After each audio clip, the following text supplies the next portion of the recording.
اچھا اس کے بعد پھر میں نیا نیا وکیل تب بنا تھا، تو ہمارے ہائی کورٹ میں فنکشن ایک ہوا تھا، تو ہائی کورٹ میں احمد فراز صاحب کو بلوایا گیا تھا، تو میں بھی تھوڑی بہت شاعری کرتا تھا ان دنوں، تو میں نے بھی بلکہ میرے لیے اعزاز کی بات ہے کہ میں نے احمد فراز صاحب کی موجودگی میں وہی جو ہمارا ہال تھا ہائی کورٹ کا، وہاں میں نے ایک غزل اپنی سنائی تھی. غزل مجھے یاد ہے جو میں نے سنائی تھی، اس کے چند شعر بھی سنا دیتا ہوں. جفا کے تخت پہ خود کو بحال مت کرنا، جفا کے تخت پہ خود کو بحال مت کرنا، کبھی بھی تم کوئی ایسا کمال مت کرنا، یہ برگ ٹوٹ کے شاخوں سے کدھر جاتے ہیں، یہ برگ ٹوٹ کے شاخوں سے کدھر جاتے ہیں، خزاں سے تم کوئی ایسا سوال مت کرنا، تو جب نظر پھیرے چاند بھی قدموں میں آئے، یہ تیرا کمال صحیح مگر یہ کمال مت کرنا.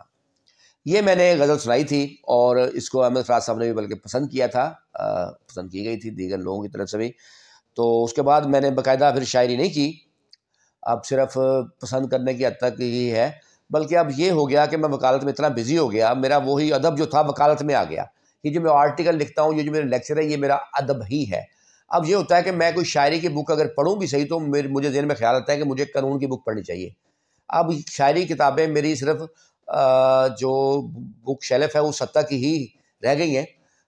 قانون جو ہے کیونکہ ظاہر ہے میرا فیوچر اس سے وابستہ ہے، اسی میں ہی میں نے جو تھوڑا بہت محنت کرنی ہے یا آگے بڑھنا ہے، تو مجھے اسی میں ہی جو ہے وہ بڑھنا پڑتا ہے. اچھا اس میں ان پر جو اعتراض ہوتا تھا، احمد فراز صاحب، پہلے تو ایک بات بتاؤں، ان کا فیض احمد فیض سے بڑا تعلق تھا، قریبی تعلق تھا، ان کے رفقا میں یہ شامل تھے. اور پھر احمد ندیم قاسمی صاحب سے بھی ان کا اچھا تعلق تھا، یہ بڑے شاعر ہیں پاکستان کے. سو احمد فراز جو جیسے جیسے فیض احمد فیض صاحب کی مزاحمتی شاعری بھی تھی، ٹھیک ہے، جو انہوں نے لکھا خاص طور پہ سکوت ڈھاکہ پہ. اور اس کے بعد فیض احمد فیض کے بعد احمد فراز نے اسی چیز کو کنٹینیو رکھا. انہوں نے مزاحمتی شاعری کی، ان کو ضیاء دور میں جلا وطن بھی کیا گیا، یہ در بدر بھی ہوئے. اس کے علاوہ رومانٹک شاعری میں ان کا کمال یہ تھا کہ بڑے سادہ الفاظ میں بڑی خوبصورت بات کرتے تھے. سو جتنی شہرت ان کو ملی ہے، جتنے گلوکاروں نے ان کے گانے گائے ہیں، وہ شاید کسی اور شاعر کے نہیں گائے گئے. تو اچھا ناقدین جو تھے کچھ، وہ ان پہ کیا، وہ ان کا یہ تھا کہ جی یہ ٹین ایجرز کے شاعر ہیں، مطلب ان کی شاعری میں رومانس زیادہ ہے، رومانٹک شاعری زیادہ کرتے ہیں. لیکن ایسا ہرگز نہیں تھا، بلکہ مجھے یاد ہے میں ایک مشاعرے میں تھا، تو جس میں احمد فراز صاحب تھے، تو وہاں ایک آدمی آیا، اس کی 60-70 سال عمر ہوگی. اس نے کہا کہ جب میں 30-40 سال کا تھا، 30 سال کے قریب میری عمر تھی، تب بھی میرے سرانے میں ان کی کتاب جانا جانا تھی، تکیے کے نیچے وہی ہوتی تھی. اور اب میں 60 سال کا ہو گیا ہوں، اور اب بھی وہی جانا جانا کتاب جو ہے وہ میرے تکیے کے نیچے ہوتی ہے. مطلب یہ کہ ان کی شاعری میری نظر میں ایسی کمال شاعری تھی جو ہر عمر کی شاعری تھی. اس میں مختلف حوالوں سے بات کرتے تھے، ان کا یہ کمال تھا. تو اب ان کے میں مثال سے سمجھا دیتا ہوں آپ کو کہ ان کی شاعری میں یہ کیسے تھا. ان کا ایک شعر تھا کہ اب تو ہمیں بھی ترک تعلق کا دکھ نہیں، مگر دل یہ چاہتا ہے کہ آغاز تو کرے. اچھا ایک جگہ انہوں نے یہ لکھا، اگلی جگہ پھر بعد میں انہوں نے ایک اور شعر لکھا اسی کہ ہمیں نے ترک تعلق میں پہل کی کہ فراز، وہ چاہتا تھا مگر حوصلہ نہ تھا اس کا. یعنی اب دیکھیں نا، پہلی بات کچھ اور ہے، دوسری بات کچھ اور ہے، لیکن دونوں باتیں احمد فراز نے کی. یہی ان کی خوبصورتی تھی. ہر ایج کے بندے کو، ہر فیلنگ والے بندے کو کہیں نہ کہیں ان کی شاعری میں اپنا آپ مل جاتا تھا. اچھا پھر اس میں یہ جو تنقید کرتے تھے ان کو جواب خود احمد فراز نے دیا. ان کا 2 شعر ہیں کہ بہت ہے لمحہ موجود کا شرف بھی مجھے، سو اپنے فن سے بقائے ابد نہیں مانگی، ہزار شکر کہ ہم اہل حرف زندہ نے مجاوران ادب سے سند نہیں مانگی. تو یہ ہے، یہ انہوں نے خود جواب دیا ان کو. اور پھر ان کا ایک اور شعر ہے کہ وہ عشق جو تھا کبھی جنوں اسے روزگار بنا دیا، وہ عشق جو تھا کبھی جنوں اسے روزگار بنا دیا، کہیں خواب بیچ کے آ گئے، کہیں شعر کوئی سنا دیا۔ اچھا، اس طرح میں اب آخر میں ان کے صرف ایک مجھے پسندیدہ غزل ہے، سادہ غزل، سادہ الفاظ لیکن بات کی گہرائی، وہ اب میں چند شعر سنا کے اجازت چاہوں گا۔ سلسلے توڑ گیا وہ سبھی جاتے جاتے، سلسلے توڑ گیا وہ سبھی جاتے جاتے، ورنہ اتنے تو مراسم تھے کہ آتے جاتے۔ شکوائے ظلمت شب سے تو کہیں بہتر تھا، شکوائے ظلمت شب سے تو کہیں بہتر تھا، اس کے حصے اپنے حصے کی کوئی شمع جلاتے جاتے۔ اور شعر جو میرا پسندیدہ شعر ہے کہ کتنا آسان تھا تیرے ہجر میں مرنا جانا، کتنا آسان تھا تیرے ہجر میں مرنا جانا، پھر بھی ایک عمر لگی جان سے جاتے جاتے۔